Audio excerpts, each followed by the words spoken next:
And I think it has become a second nature in Learn with Besson to look at self-development and human psychology with kind of a twist. So this time we say, so we always hear books, podcasts, interviews that are full of discussions on positive mindsets and successful actions. And we often understate the role of failure to build fulfillment. So I found the right person to discuss about that topic is Terry Tucker, who is with us today.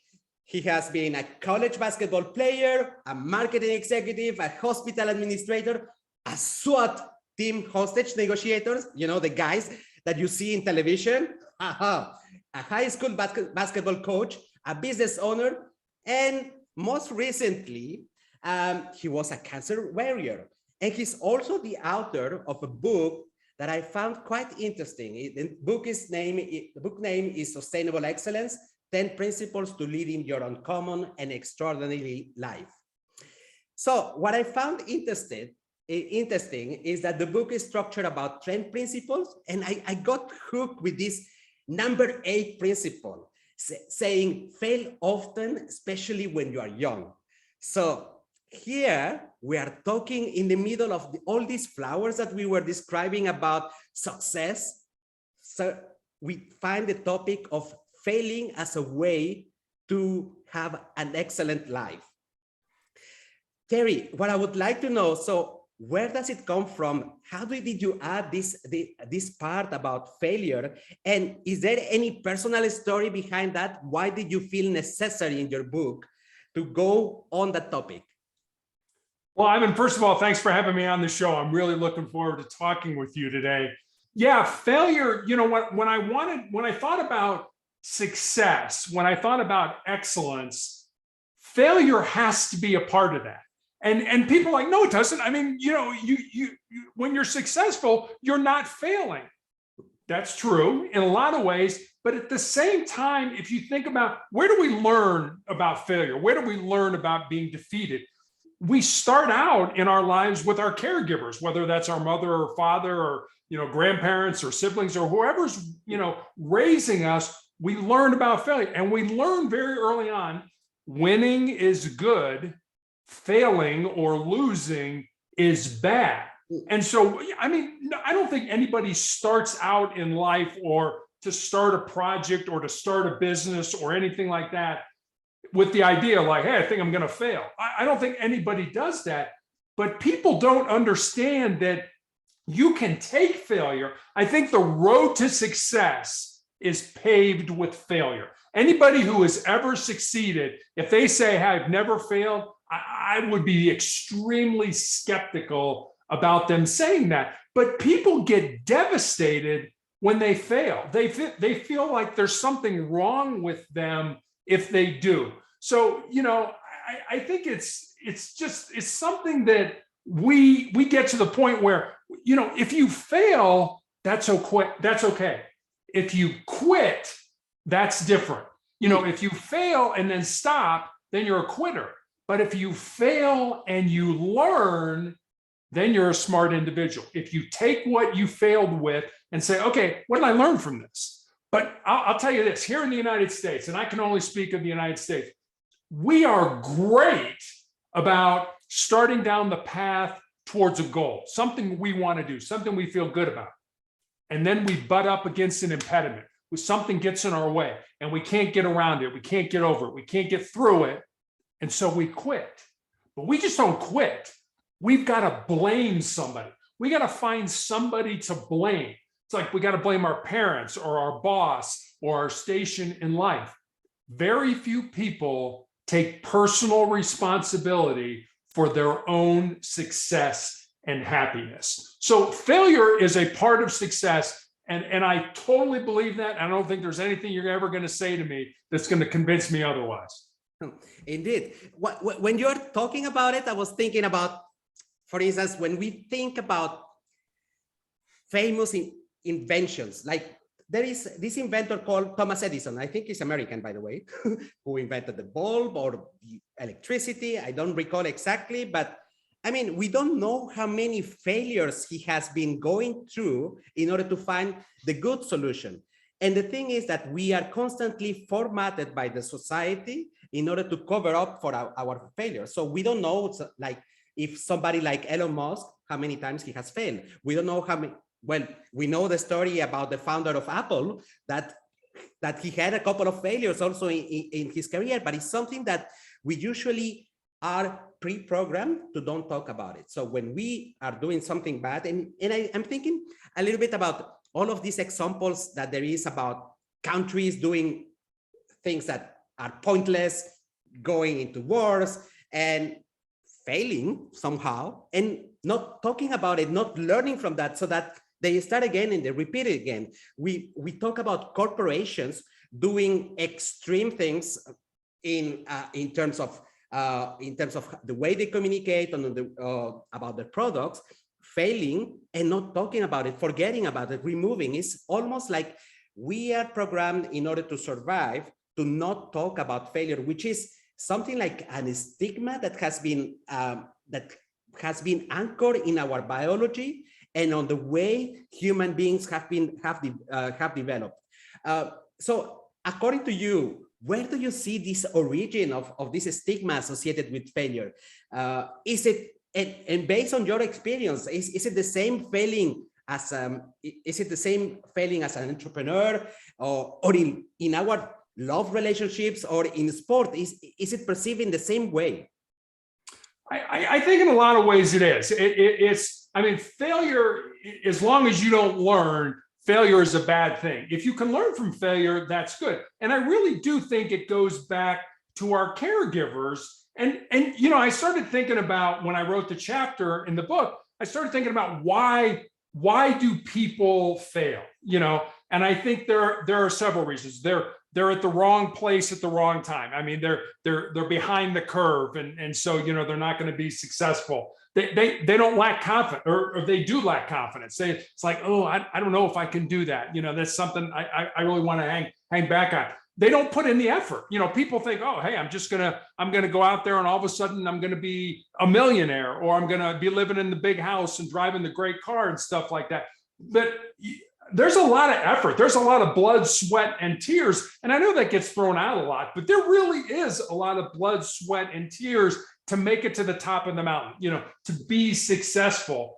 And then, you know, people just, they're afraid of success. They just don't want, it's like, oh, what if I get it? How is it going to change my life? So there are all kinds of reasons why we fail. But I really think, you know, I mean, we are like sponges when we're kids. We watch what our caregivers do, what our parents do, you know, what our siblings do, what our friends do. And think about it, when we go to school, you know, if you get an A on your report card, you're successful. If you get an F on your report card or a D on your report card, you're not so successful. You're kind of a failure. If you get a C, you're an average kind of person. So we rank people in terms of, you know, their success rate. But wait a minute, if I put in the time and did the best I could, even though I may have gotten a C, does that make me average? Does that make me a failure?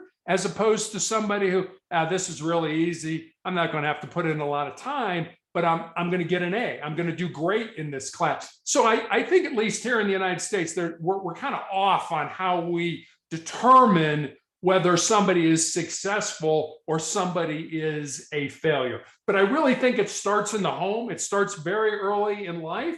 And I'll give you one final example. Our daughter went to a school here in the United States during her first 3 years in high school. And there was such an emphasis. We were living in the state of Texas, which is a pretty big state. And the state school, the University of Texas at Austin, was the desirable school where everybody wanted to go. But think about that. Not everybody can get into that school.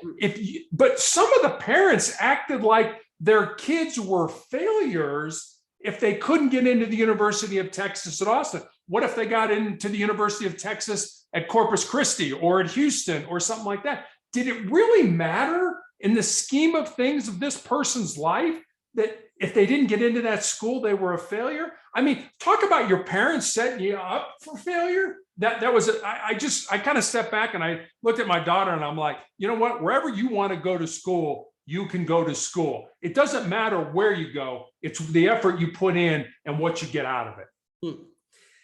I see two trends in our society. And maybe because we had this crisis with COVID, that people had the time to rethink a little bit about the life purpose. And I saw the trend of that is constantly repeated in corporations is about having vulnerability, so that the fact of being ourselves and being able to communicate in a genuine manner things that we are good at, we are bad at. So there is a trend, a necessity that has come out of the fact that the way we work has changed drastically. The importance of mental health in our society finally got a little bit of a spot. So when we were all excited pre-COVID, making money, progressing in the society, we didn't realize it. And suddenly we got a small break to think about our position in the world, and we start thinking about this type of things. So that has made that a lot of the mindset in corporations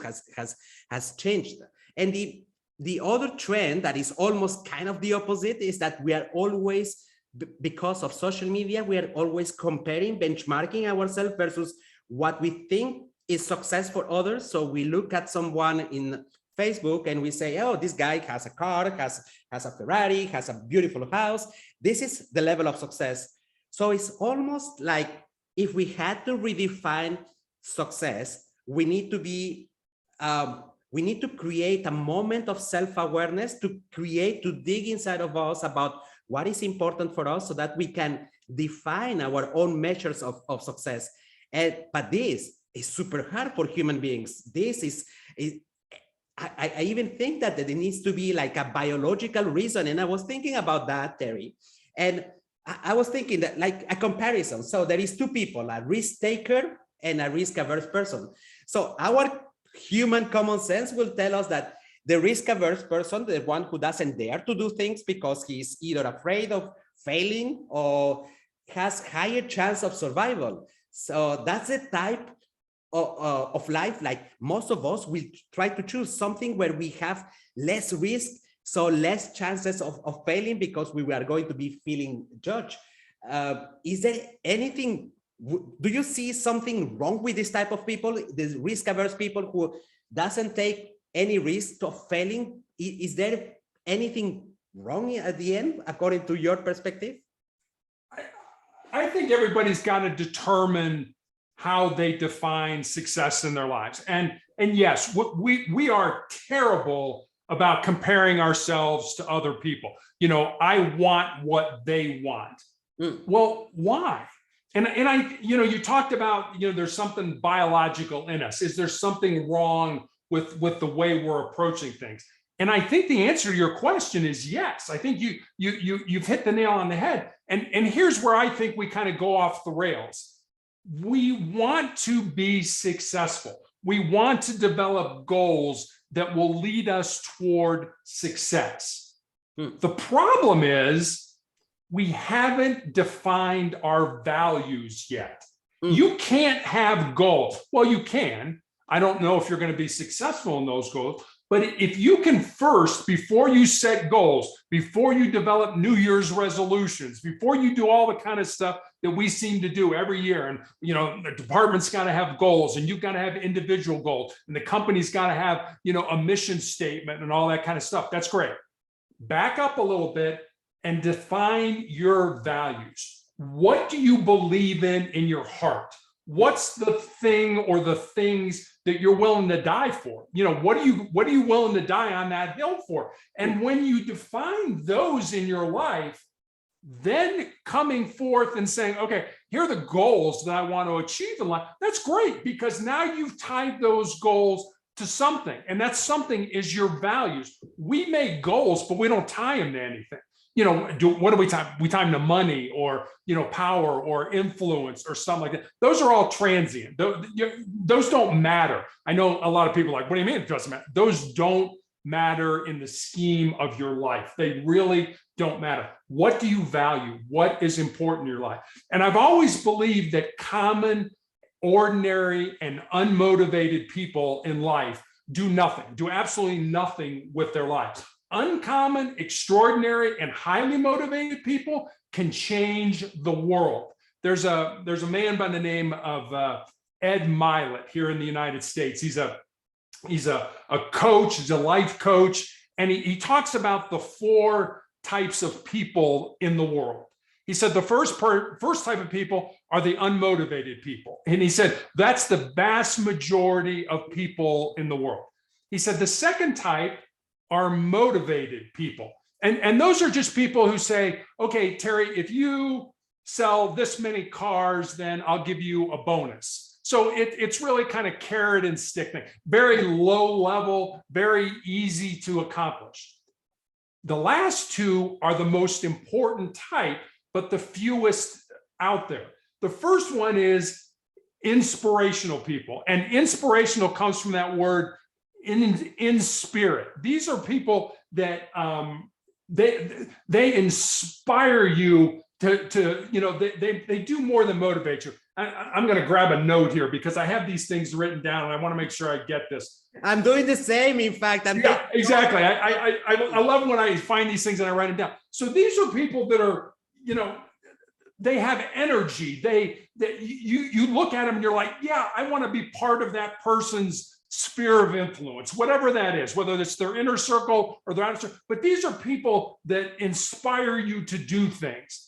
And then the last group, and the most important, is aspirational people. And these are people that aspire you to be better. They aspire you to be smarter. They aspire you to care more. They aspire you to love more. They aspire you to be more. And so if you look at those 4 types of people, and then just ask yourself, what category do I fall into?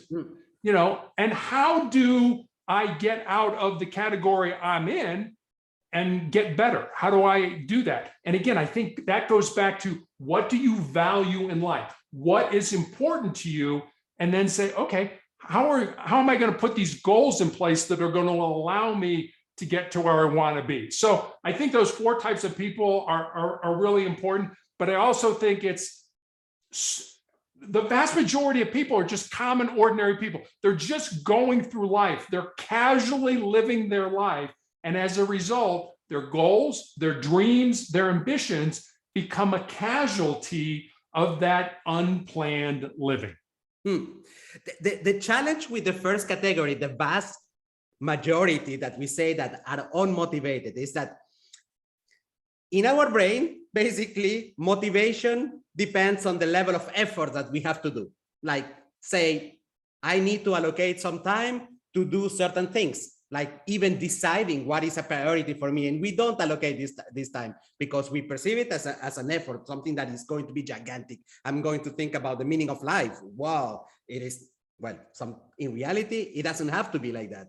So it's almost like to convert somebody unmotivated to motivated, we have to get rid of the importance of motivation, and we need to create like a mental process to make it easier to move from one side to the other, from not doing anything to action. And that's the trick where I have been in this case for years. I can tell you, to move myself to, I don't know, to have a healthier lifestyle, for instance. It took me time. So can I just follow up on that real quick? Yes.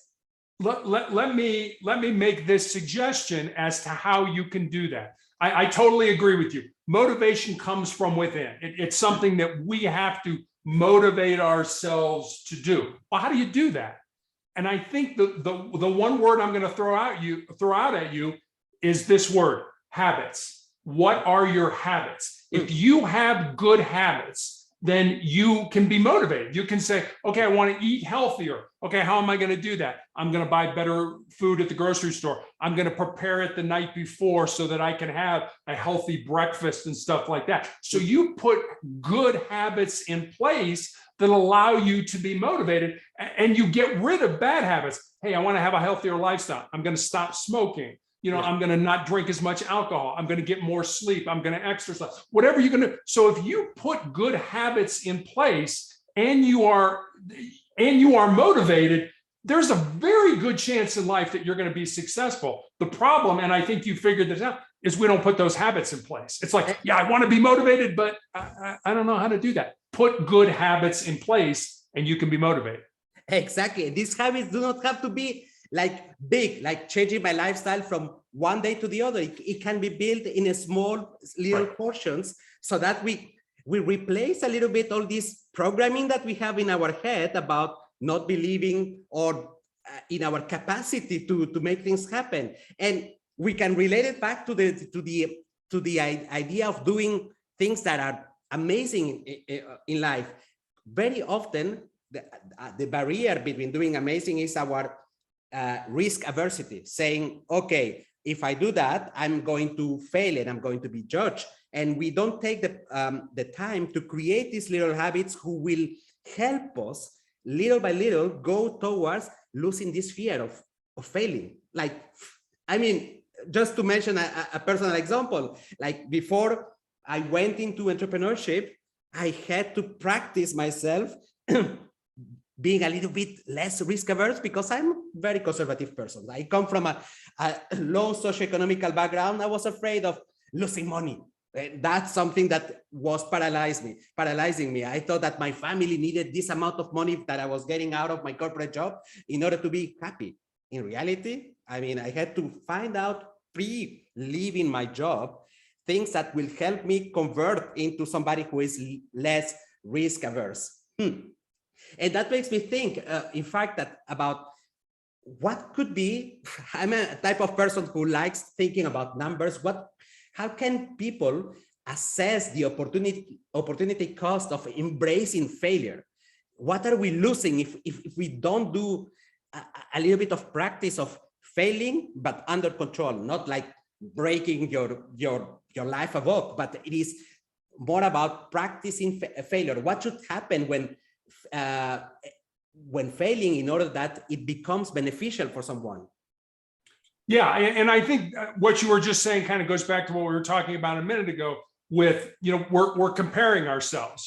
If I do this, what are people going to say about me? One of the other chapters in my book is most people think with their fears and their insecurities instead of using their minds. And to me, that's the chapter that resonates with me, because I've done that. I've done that a lot in my life, where it's like, and I always say this, especially to younger people.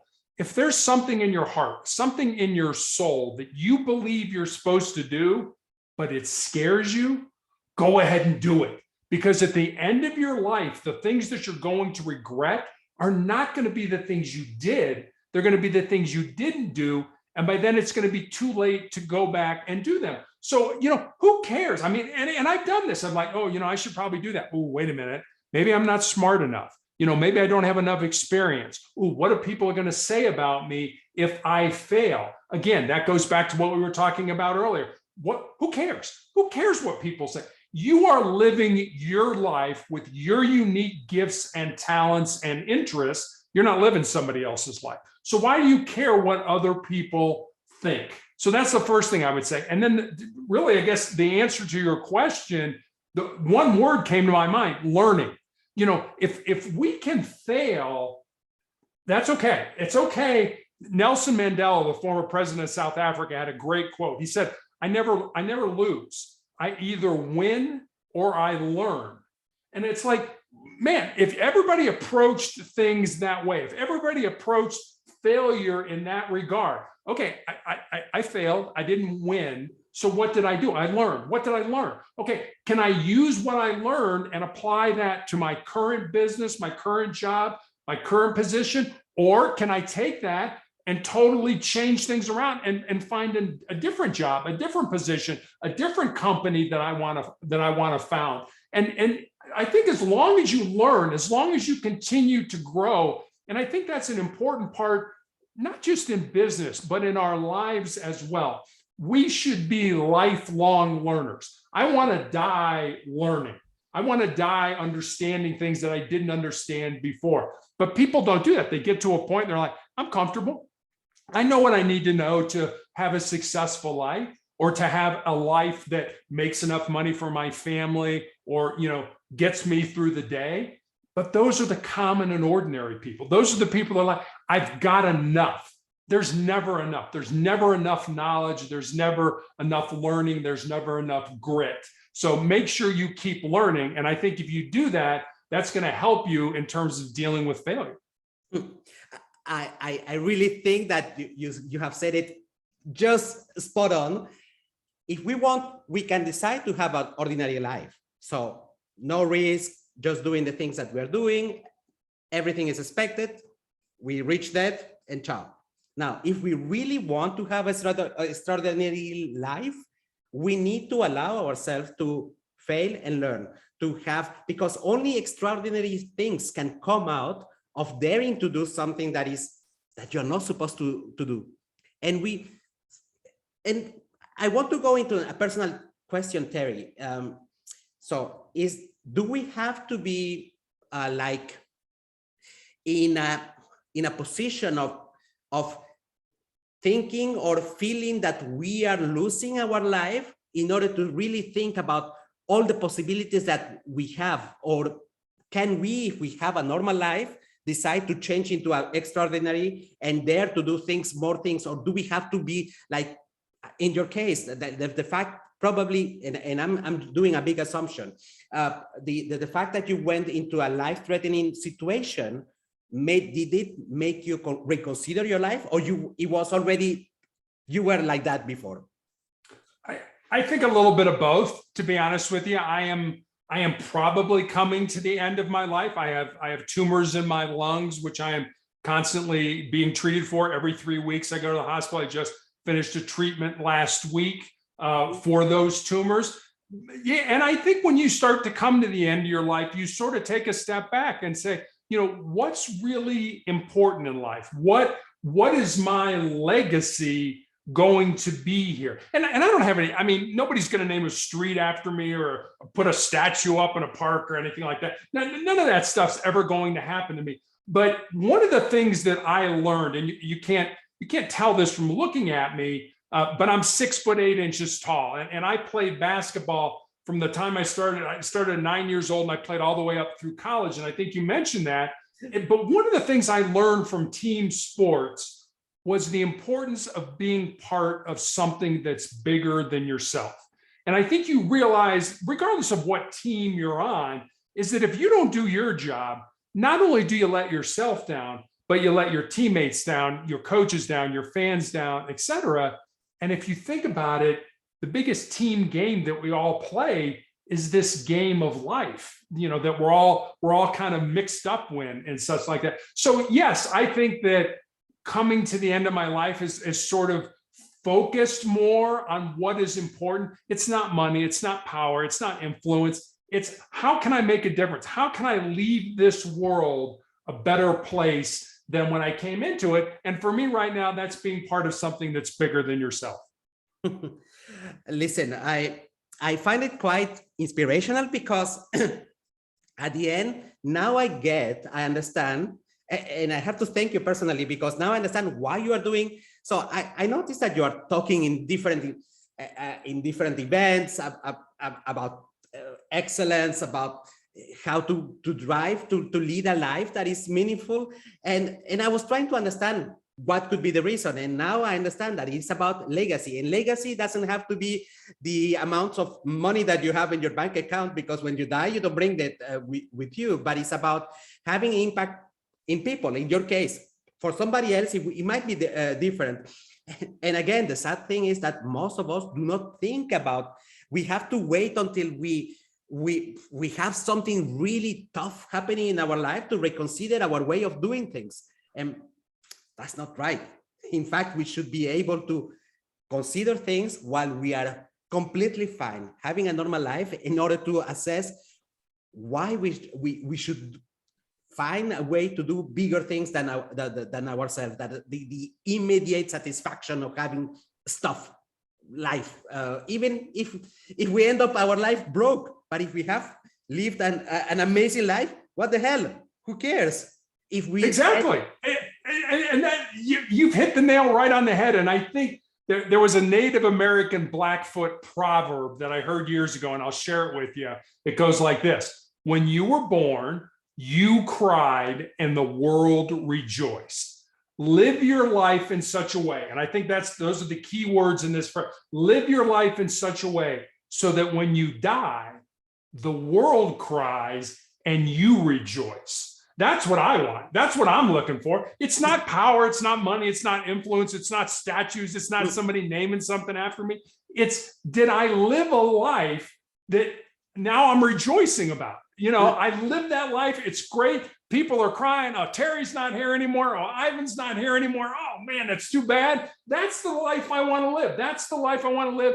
And then when I die, it's okay to die.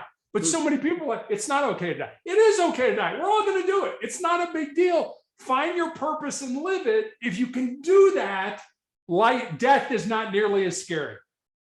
You are talking to me directly to the heart, Terry. I mean, I totally share it with you. I mean, for me, is that my two daughters have a good example of their father, that they have never been ashamed of me, that they have got somebody that they feel that I'm a little bit crazy, because it happens that I do some crazy stuff, but I was genuine, I was sincere, I had good values.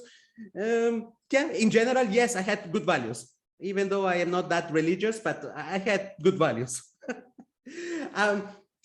Terry, I wanted to ask you, what could be some of the tips that you could give for someone to tame this fear of failure? How can they start practicing these habits that you were mentioning? Is there any habits to make it happen? I think there are, and I try to do this every day of my life, and I will suggest this to your audience. Do one thing every day that makes you nervous, that scares you, that you're afraid of, that is potentially embarrassing. It doesn't have to be a big thing. It could just be something small. I'll give you an idea.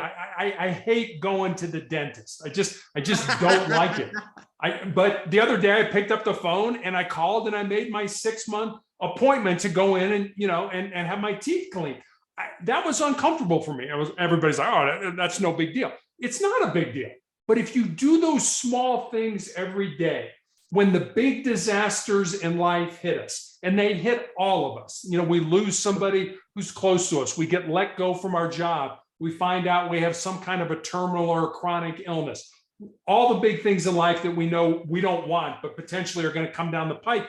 If you do those small things every day, when the big disasters in life hit, you're going to be so much more resilient to handle those things when they present themselves. And don't think that they're not going to happen to you, because they are going to happen to you. Unless you live in a bubble and you don't care about anything or anybody else, you're going to have those issues. And the people that get through those issues, the people that are able to pick themselves up, dust themselves off and say, okay, I'm going to keep moving forward, those are the people who are resilient. And I remember when in 2020, I had my left leg amputated because of the cancer that I have. And I also found out that I have tumors in my lungs. And when I found that out, I went with my wife to the mortuary and to the cemetery and to the church, and I planned my funeral. And because I do these podcasts and I give talks on the need to keep moving forward and motivation and things like that, I actually got some brushback from people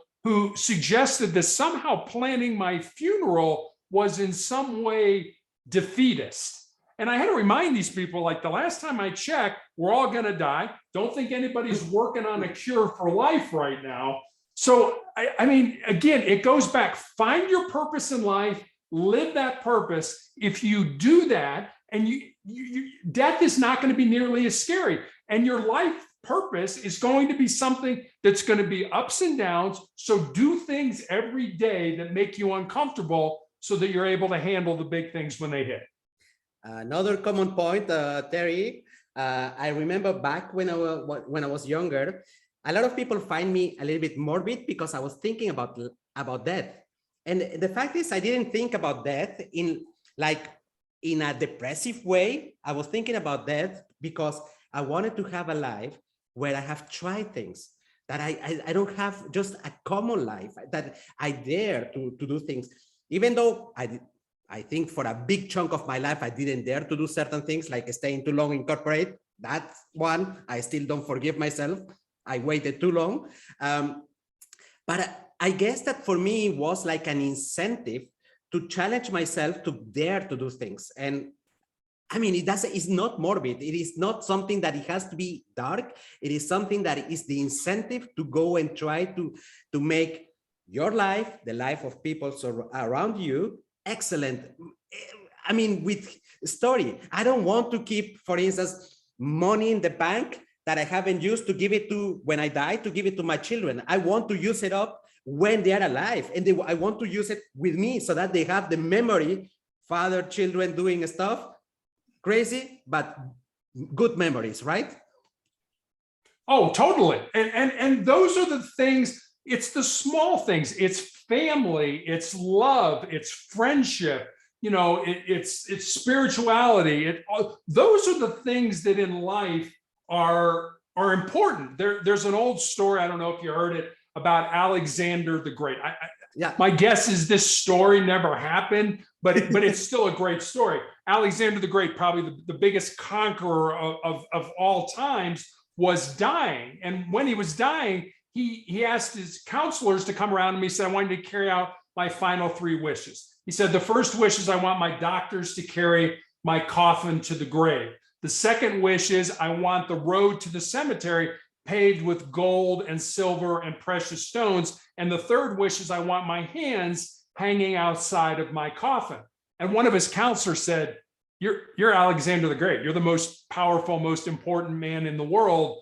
These seem like pretty ridiculous wishes. Why do you want these? And he said, well, first of all, he said, I want people to understand that no doctor cures anybody. All they do is they assist the body in curing itself. So, for people that, have those bad habits that we were talking about, that are smoking, that are drinking too much, that have too much stress, that are eating poorly, you need to help yourself, help the doctors to take care of yourself. So that was number one. Number two, having the road to the cemetery paved with gold, silver, and precious stones. He said, I spent my entire life conquering and accumulating wealth and power and riches, and yet none of that is coming with me beyond the grave.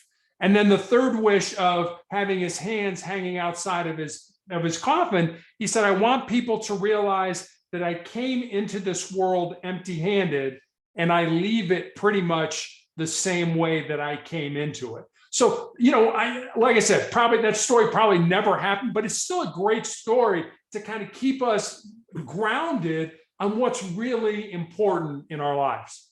Oh, I really love that story. Terry, let me get back to the book, because I wanted to. So we have been discussing about the book is about 10 principles, very practical. There is a lot of vulnerability inside of these principles. So we have talked about principle number 8, fail often, especially when you are young. You mentioned, in fact, that principle number 2, most people think with their fears, or they have the mindset of fears. I don't remember exactly which one. So, but how can we start having a measure for the outcomes of excellence in our life? Is it something that we can tangible put? Because remember that the brain sucks at really quantifying success. So can we put a little bit of objectivity and say success should be these type of things? Is there a way to measure the outcomes of excellence in our life? I guess we have to define success. And I've thought about this almost my entire life. And what is success? How do we measure success? And the best definition of success that I ever heard was from a college basketball coach at the University of California at Los Angeles back in the 1970s, 60s, and 70s by the name of John Wooden. And this is his definition of success. Success is peace of mind, which is a direct result of self-satisfaction in knowing that you did the best to become the best that you're capable of becoming. Now, here is probably one of the most successful college basketball coaches of all times, but if you listen to that definition of success, and I'll say it one more time, success is peace of mind, which is a direct result of self-satisfaction in knowing that you did the best to become the best you're capable of becoming. Now, here's a coach who gets fired or hired based on wins and losses. But if you look at that definition, it doesn't say anything about winning. It doesn't say anything about losing. It says peace of mind. Are you at peace with yourself, knowing that you did the very best you could to become the best that you're capable of becoming? I mean, think about it. You know, we go to school. You know, we take a math class in school. Well, you may be good at math. I may not be good at math. So we all can't get the same grade in math. But can I have peace of mind knowing that I did the best to become the best in that math class that I was capable of becoming? And if the answer is yes, then I've been successful. Even if I got a C in that class versus the person who got an A. Hey, this is easy for me. I'm not really trying hard. Do you have peace of mind because you did the best you could? Well, no, not really. This was pretty easy. I didn't have to put forth my best effort.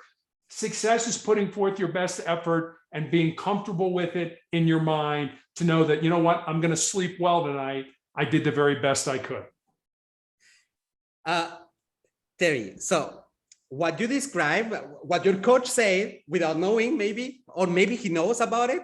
I mean, you are fully aware about the Maslow pyramid of need. So he's defining, in fact, having a harmonious self-actualization. So we are living the life that we are supposed to live at the best that we can.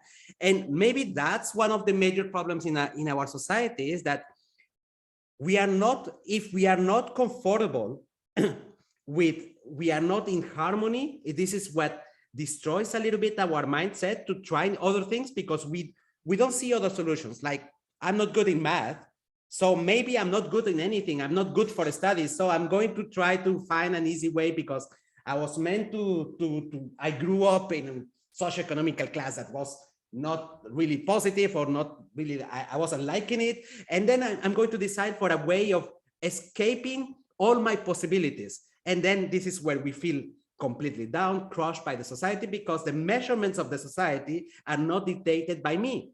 And this is where in psychology we call cognitive dissonance. I'm not living, and my values is not in line with the society or the corporate that I'm working for, or whatever we decide. And this is what makes today has a bad, in fact, impact in our mental health, when we feel that we are not living the life that we are supposed to live. And of course, numbers or measurements done by somebody else, this is what crushes really, really hard. Terry, so we are close to the end, and I just wanted to share, to have the possibility to say, so how people can get in touch with you. So there is 2 resources that I think that people are going to find quite interesting. First of all, because there is a lot of good resources in your website that is called motivationalcheck.com, everything together, motivationalcheck.com. And then I found that you have like a membership club where people can have access to even more resources.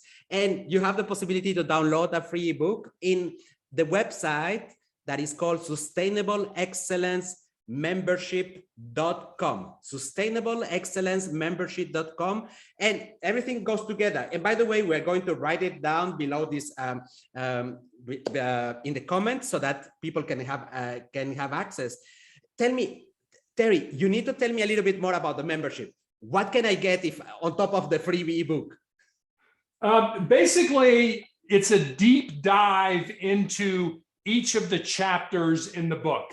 And here are some tangible things that you can do to help you lead your uncommon and extraordinary life, to help you learn how to handle failure, to help you listen well. I mean, these are all different chapters in the book. So it's a deeper dive into that. And I think, and it's interesting for me because I've never been part of a membership either on the giving side or the receiving side. But there's also a community in there where you can meet with like-minded people And you know, if I can't answer your question, and again, I don't have all the answers, but I've got a lot of experience and I've been through a lot of things that I can probably help you in a lot of ways. But there's other people that are part of the membership that you can get access to. And I find sometimes people don't watch the videos that I put up, not because they're not good, but just because they find that they get more out of interacting with other people face to face and throwing questions at them. Hey, how did you do this? Or, well, here's what happened to me. And sharing those experiences, which are like, oh, okay, that's another human being who actually did something. So it's a deep dive into my book, but it's also a chance to interact with other people that want success, that want to be excellent. And once they obtain excellence, they want to sustain it. So I think it really gives you two things. It gives you access to live people and to me, because I'm on those in that community a lot. And then it also gives you some concrete things that you can do to make your life a little bit better.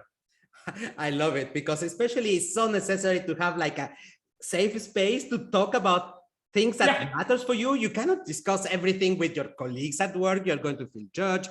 Sometimes even family, you don't want to discuss every single thing. Certain things it's good, but it is good to have a specific safe space. Terry, it was lovely to have this discussion. I think that you have touched a lot of personal things in my heart. Personally, I love your story. I love the way you convey with vulnerability your personal story and the messages inside of your book. And one part that stays in top of